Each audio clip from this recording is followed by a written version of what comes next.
Hi everyone, I'm Jerry and was just sent this 16-inch magnetic knife holder, and this dude is strong. You've got a couple of great ways to install this, which is fantastic because I haven't seen a lot of options like this.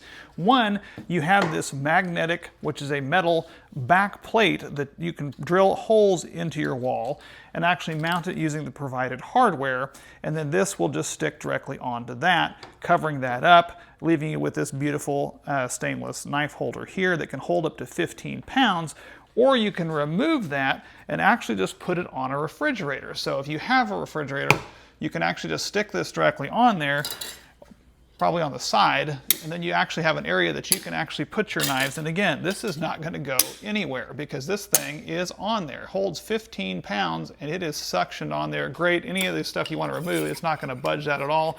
And it's not scratching this up because it is that stainless steel as well. Of course, if you want to remove it, just pop it off of there, and you can see on the back here, it's got this really strong magnet all the way across the back, which is fantastic. And I love the fact that they do provide you with this other option here as well, that you can simply stick on the back and get that mounted up to where, you know, it's going to be mounted up there like that. And that's really beautiful as well. They do give you the instruction guides and everything along with that. It does come in a great packaging as well. So if you have friends that use a lot of knives, need a little extra storage space on the side of their fridge, this would make a nice gift, or keep it for yourself.